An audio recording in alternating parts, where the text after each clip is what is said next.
Olá, já estamos de volta. Foi bem rápido. Foi. Vamos continuar com as perguntas, professor? Sim? Pergunta da Ana Maria, do Marajoara. Ela pergunta assim: qual o papel da escolarização no processo espiritual? Quero saber segundo o Espiritismo, professor. Obrigado pela sua pergunta.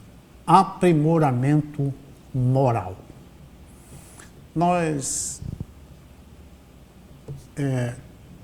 Toda escola é lugar de aprimorar-se. Aqui, no planeta Terra, quando nós chegamos sob os cuidados de alguém, e que já verificamos no bloco passado que esse alguém, ou seja, os nossos pais, deveriam nos conduzir, então, aqui nós nos aprimoramos. Fomos para a escola, aprendemos a falar outra língua, aprendemos as ciências matemáticas e tudo mais. No entanto, o planeta Terra é um lugar para nos aprimorar moralmente. Todos os ensinamentos. Por isso a gente falar da importância da família. A gente vai tocar nesse assunto várias vezes, porque as crianças, a gente costuma reclamar, a gente ouve muito essas reclamações. Porque meu filho larga a toalha molhada não sei aonde, porque larga as calçado pelo meio. Espera aí, gente. Quem foi que educou esse adolescente? Quem foi que educou a criança para esse adolescente chegar nesse ponto? Faz o minha culpa, minha máxima culpa. Ora, se somos nós os educadores, as crianças vão chegar a ser um adolescente bem melhores. O tão quanto importante manter as crianças na escola para alfabetização, para escolarização, é importante colocá-las em contato desde tenra idade com a vida espiritual. Pode ser na igreja católica, na sinagoga, no centro de Umbanda, nos centros espíritas. Não importa. Importa sim que a criança comece a perceber que há forças superiores às forças da criança, às forças dos pais. Não é assim levado a Deus dará. Qualquer coisa tá bom, tudo isso. Porque o inferno, o inferno é bom e tal, como a gente já ouviu falar. A criança repetir essas coisas. Então, eu fui direto na resposta da sua pergunta. Aqui, sobre a ótica espírita, é o aprimoramento moral. Ainda já ouvimos a pergunta: a quem educar primeiro na atualidade? As crianças ou os pais? Nós vamos ter uma terceira figura importante nessa situação, que são os governos municipais, ou seja, os prefeitos e os vereadores da cidade, qualquer cidade que seja. Por quê?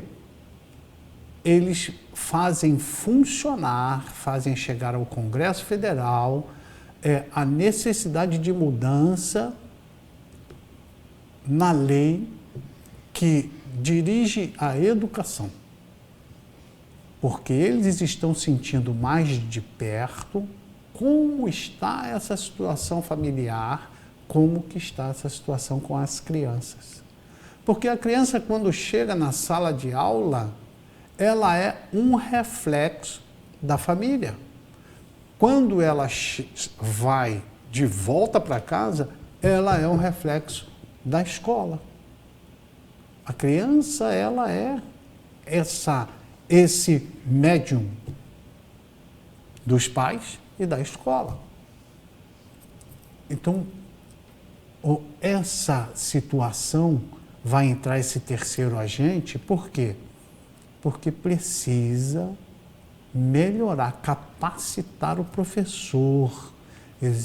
Nós temos netos na escola, nós temos sobrinhos em outros níveis de escolarização, que a gente percebe que o quanto precisa modificar para caminharmos moralmente em outras fases, em fases melhores. É isso, Deise? Sim. Temos uma outra pergunta aqui, é da professora Luísa. Talvez o senhor já tenha respondido, professor, mas vamos fazer a pergunta dela aqui. Ensinar a ler e escrever é importante, mas segundo o Espiritismo, o que é verdadeiramente educar o espírito, professor? Educá-lo para a vida futura. E educá-lo para a vida futura é uma educação moral, como disse respondendo à pergunta anterior, porque a sociedade anda bastante adoecida. O modismo, as músicas, as roupas, o linguajar, o nível de escrita, a gente percebe pelas redações, concursos públicos sendo anulados porque não atingiram o mínimo sequer de aproveitamento. Então tem sido realmente bastante difícil. Mas se você imagina se um aluno chega bem preparado dentro da sala de aula, e veja que eu não estou citando aqui nenhum nível, se é na primeira série, segunda, terceira, não. Eu digo, se o aluno chega bem preparado, ele fala assim, como que ele chega bem preparado se ele não foi para a sala de aula ainda? Através dos pais. Os pais prepararem. Ah, mas o pai não sabe direito, não está na série do filho. Tem pais analfabetos que educam os filhos, principalmente nos dias de hoje, com a internet, com a informação. Meu filho, eu não sei, mas abre aí seu computador, abre aí eu quero ver você estudando. Eu quero ver e vou vigiar constantemente. Toda hora eu passo por aqui, eu estou fazendo comida, eu estou fazendo isso, estou fazendo aquilo, mas vou passar aqui. Não, para você não se distrair do foco que você deve ter. E aí modifica. Imagina o professor ensinando, Deise, e o aluno não sabe, e o professor fica embaraçado porque o aluno está sabendo mais do que ele estava previsto a ensinar ali naquele dia. Assim é com a preparação moral. Imagina que o aluno chegue e fala, comece a apresentar críticas a essa situação que ele está enxergando, porque os pais estão conduzindo os filhos para um melhor viver. Nós vimos vídeo e nós vimos comentando isso de criaturas lá em Recife, lá em Pernambuco, lá propriamente em Recife, dançando baile dentro do esgoto. Quando nós assistimos aquilo, nós falamos, nossa, o umbral veio para dentro da terra. Que essas criaturas, o que essas criaturas estão querendo? Por quem foram educadas? E elas não tinham aparência de drogados, né, Deise? Você chegou de ver esse vídeo também. Elas não tinham aparência de totalmente drogados ali, né? Não, esse vídeo está rolando na internet, nas redes sociais, e eles dançam numa rede de esgoto e viralizou. É algo assim até difícil da gente entender, né, professor? Como que pode? O que está levando a sociedade a uma... Se é para compartilhamento, o que está acontecendo com a sociedade realmente? Falta de Deus, né? Certeza que é falta de Deus no coração. As pessoas perversas, as pessoas que estão com desamor a si mesmo, porque isso é um desamor para com a própria criatura, ali o que ela está pegando de doença, o que é inimaginável uma situação dessa. E é falta de amor, é falta da ligação da pessoa com o Pai Celestial. Vamos lá para outra pergunta? Vamos lá. Aqui é a Mariana do Resplendor. Não deu para entender qual que é o bairro aqui.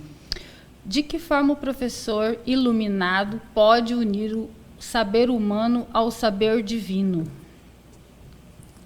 Ela só fala aqui que ela é uma professora. É bastante apropriada a sua pergunta, e o professor tem que estar realmente preparado para administrar essas situações. Eu não sei em que série que você ministra a aula. Eu fui professor universitário durante dezenas e dezenas de anos, e eu conseguia fazer com que os meus acadêmicos percebessem o universo do direito que os homens traçam e as leis divinas. Existe em contrato uma matéria que a gente ministra no curso de Direito, e que eu conseguia falar a respeito, criar essas situações das leis materiais e das leis divinas. E dizia quanto Jesus falava quando jogou aquela moeda para o soldado joga para ele e pergunta a quem deveria entregar aquele denário, e Jesus devolve a moeda dizendo de quem é a esfinge, e ele responde que é de César, e ele disse: dai a César o que é de César e a Deus o que é de Deus. Ou seja, ali Jesus estava mostrando que a lei de Deus é uma, a lei dos homens é outra, mas que ambas têm que ser seguidas. Então, tem como se preparar, tem como adocicar o ensino com o ensino que leva a criança, o adulto, o idoso a pensar e a repensar os valores que está aprendendo na sala de aula, aliado aos valores morais, aliado às leis de Deus. Tem uma pergunta aqui de uma professora. Ela fala assim: como trazer a espiritualidade novamente para a sala de aula se os próprios governantes tiraram? Ela fala das leis aqui da LGV, eu acho que ela escreveu, não é bem essa aqui, mas me fugiu agora. Mas ela fala que como trazer de volta, se está sendo proibido falar quase que de ensino religioso, não está tendo mais nas escolas, os professores estão sendo quase que calados, não podem falar sobre certos assuntos como antigamente. Na minha época tinha ensino religioso. Na sua época também tinha, professor? Sim. Agora, segundo ela, não pode. Vamos ver que Jean-Jacques Rousseau disse que a lei é expressão da vontade em geral. Se a gente analisar esse pensamento, nós vamos encontrar a verdade. Porque a lei, quem faz é o legislador. Agora, quem é que põe o legislador lá? Somos nós. E nós temos o entendimento da consciência e do subconsciente coletivo, e nós sabemos sopesar o que é certo e o que é errado. E nós exigirmos que o legislador traga de volta o ensino religioso, vai modificar e vai trazer. O que acontece é que a gente não pode querer fugir das nossas responsabilidades, porque o aluno aprende o ensino religioso dentro da sala de aula e vai cobrar dos pais a modificação, a mudança moral. E os pais vão lá para reclamar na escola que eles não querem esse ensinamento. E fala assim, não, mas é porque quando ensina o ensino religioso é voltado a tal religião. E aí o aluno em casa pratica outra religião. Por isso que, alegando isso, que eles retiraram o ensino religioso da sala de aula. Ora, como que é simplista essa ideia, né? Religiosidade não precisa ter título. Qual foi? Me responda você, telespectador, de qualquer religião que você seja. Qual foi a religião que Jesus fundou? Falar que catolicismo é a religião que Jesus... Isso é conversa para boi dormir. Quero saber e quero que me prove qual foi a religião que Jesus disse. Eu vim trazer aqui, eu vim fundar essa religião. Jesus não fundou religião nenhuma. Jesus trouxe, evidenciou o amor. E qual foi a religião de Jesus? A verdade. Escancarar a verdade, doa quem doer. E é esse o problema maior, que as pessoas não querem saber qual é a verdade. Porque eu me iludo, eu me escondo, eu me entorpeço sem a verdade. Com a verdade, não. Com a verdade revelada, aí não dá para se esconder. Nós já encontramos pessoas, já conversamos com pessoas, que na terceira, quarta, quinta conversa com ela, ela falou assim, eu não quero mais saber. Eu não quero saber do espiritismo. Porque o espiritismo fala a verdade. O espiritismo não é diferente de nenhuma outra religião.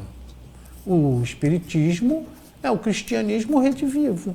É o que Jesus disse e o espiritismo troca os termos, simplifica para ficar mais entendível. Então, aquela conversa que Jesus teve com o senador dos judeus, quando ele foi lá e perguntou a respeito de nascer de novo da água e do Espírito, que Jesus explicava para ele.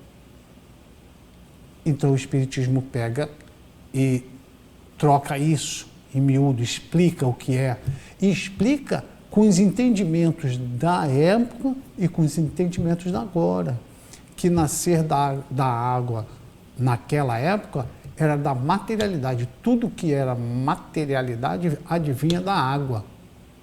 Tudo surgiu da água. Então, nascer da água e do Espírito. E essa do Espírito, como que era? Porque os judeus acreditavam na ressurreição. Ele acreditava na reencarnação com outro nome, que a reencarnação não existia. Isso foi Allan Kardec que nos trouxe, mais ou menos em 1857. Ele acreditava na reencarnação com outro nome, como ressurreição, e não sabia bem como se dava esse processo. Então são essas situações. Não precisa colocar título na religião que vai ser aplicado, ou melhor, nos ensinos de religiosidade dentro da sala de aula. Ensino religioso, ensino do Pai Celestial. Troca o nome, né, professor? professor? Troca o nome, sabe? Troca o nome. Fala assim, de forma fluente. Mas o professor tem que ser professor especializado, porque isso tem que ter dedos para fazer, porque senão vai ferir os pais que hoje estão cheios de melindres, desculpa o desabafo. Tem que acender as luzes da alma, não é mesmo, professor? Sim, é assim, qual educar primeiro? Como eu disse, as crianças ou os adultos? Nós temos que intermediar essa situação. Sim. Nós temos que ir plantando as sementes em vários solos. Como disse Jesus na parábola do semeador. Nós vamos encontrar campos que são campos arados, campos férteis, que irão produzir 100, 1000 e muito mais. Então, outra situação que Jesus nos disse: ide e pregai a todas as pessoas. Não falou para esse ou para aquele, ide e pregai o evangelho para todas as pessoas, em qualquer lugar do mundo. Ou seja, a esquina de casa é um lugar do mundo, na escola é um lugar do mundo, nos centros, nas igrejas, são lugares do mundo. Então, que a gente possa fazer a nossa parte. Você está conversando com os seus entes queridos a respeito de religiosidade? Você conversa com seus filhos em casa? Ou vocês andam muito ocupados com os seus celulares e não tem tempo? Vocês só assistem série, só se alimentam. Quando vão sair com os filhos, é para ir em pizzaria, em shopping e tal, de que cada um fica com o seu celular. Já não se conversa mais. E é por essa falta de diálogo, essa falta de unidade familiar, é que nós assistimos a violência no Rio de Janeiro no dia de ontem. Que tragédia, que coisa ruim. É um terror, um pavor sendo imposto à sociedade. É verdadeiro terrorismo. São terroristas porque querem dominar territórios, que seja através da violência. E, isso foi lá no Rio de Janeiro, nós estamos falando aqui no Mato Grosso. Não. Vai tomando conta, vai chegar. Se a gente não liga, vai chegar na porta da nossa casa, vai chegar na escola dos nossos filhos. Que tenhamos o tempo suficiente para acordar, não é mesmo, professor? Sim. E nós vamos ficando por agora. aqui, nosso tempo já... Já acabou? Acabou. É tão rápido o tempo passa do nosso contato. Mas nós agradecemos a vocês, telespectadores, pela oportunidade de entrar na sua casa. E pedimos que o Mestre Jesus abençoe a vocês e todos os familiares, que a gente possa, através das nossas orações, pedirmos essa orientação para que nós possamos alcançarmos o reino do céu, como Jesus nos disse, mas não só um e outro, todos nós. Muita paz. Muita paz.